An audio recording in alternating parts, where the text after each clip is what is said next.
teens know if you want your teen to respond, you know that you send a text. They're not going to talk to you any other way. So texting, email, chat, it's how kids communicate. So why not just embrace it? That's what a counselor at Sunset Ridge Middle School in West Jordan did. The response was powerful. This is a great story. Maybe you heard something about this. A student came into Julie Scherzinger's office sobbing because a bully stuck a Post-it note on her back. And so she went into the school counselor. The school counselor sent a text out to student ambassadors saying, hey, we got to do something. We got to take a stand on this. And she communicated them through a text. The next day, all of the students stood up to bullying by covering themselves in Post-it notes, reading, "Not in our school." It's just an example of how teachers are communicating directly with students through technology.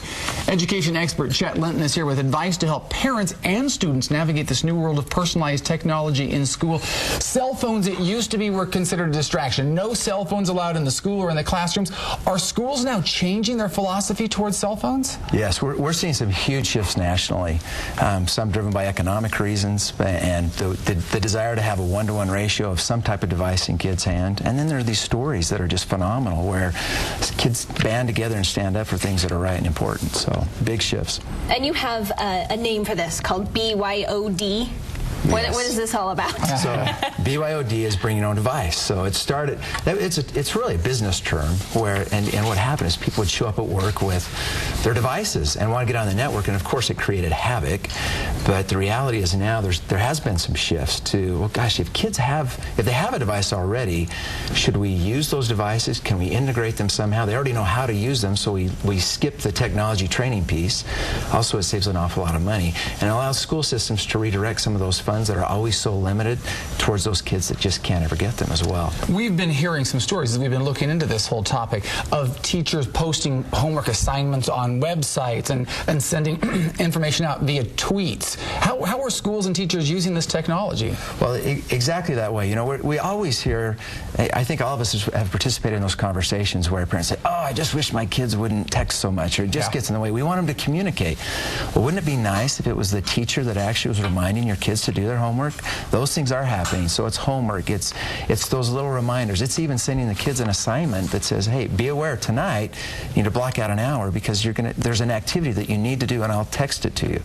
So we're seeing big shifts, and really it gives teachers an opportunity to extend their classroom in new and unique ways and the way that the kids love to communicate in. Now, I have to say, it makes me a little nervous because I think, do I really want teachers directly texting my kids? I'd rather they text me, but is that a concern?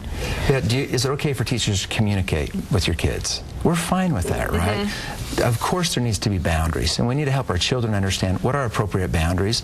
Every school system has a policy already in place, and we as parents should be, we have a responsibility to know what those things are as well. So helping our children know what boundaries are, also helping them realize, and us all realizing that, hey, it's okay for teachers to communicate. They may get email anyway or some of these other things, and it's really just another way to communicate. What age groups are we talking? Is this elementary, middle, high school? Where does this fall? So generally speaking, what we're seeing around the country is secondary. So usually in middle school on up through high school.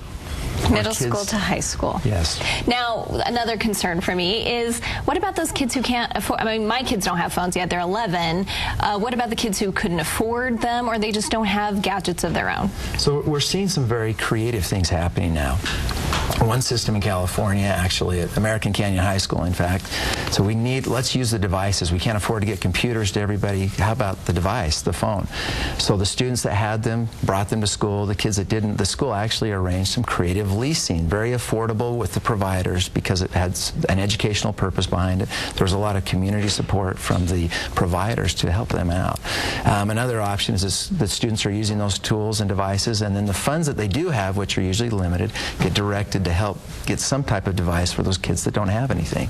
Okay, my kids would be all for that. Yeah. As you travel the country and travel the world talking to educators and parents and whatnot, one of the things you tell them is to reach out. Who are you telling to reach out when you say that? Who's that message for, to reach out? Sure. So I think it really depends on the situation. So if we're talking about BYOD, the parents need to understand, what are the policies that are going on? What are the things that are important to my children? What do I need to teach my children about? Also to the districts, they need to do the same thing, or the schools themselves. Let's use these tools to communicate and reach out to each other, to be connected, and to use the technology in ways that are going to really help promote learning. All right, and finally, what are some of the things, if your kids are integrated into some sort of technology thing with their teachers, red flags to look for? Well, first off, we need to be aware that those messages may come. I was just speaking with a mother just moments before the show, in fact, who said her daughter was on a soccer team and was getting text messages from the coach. Yeah. You know, and when you say those messages, you mean inappropriate messages that might be from messages a teacher. in general. Okay. And then realize, oh, wait, you know, our first reaction is, oh my goodness, is this a problem? Okay. No, actually, that's how students are communicating now. So, to the coach's credit, that's a great idea, but it would be good to let parents know about it. So parents need to be aware.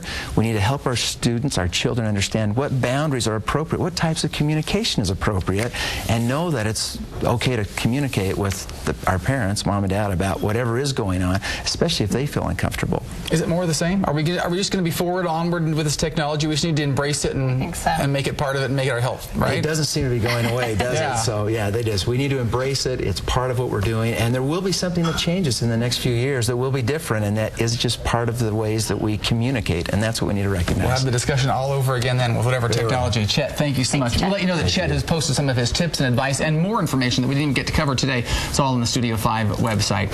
Okay, we've got the Halloween party vibe going on.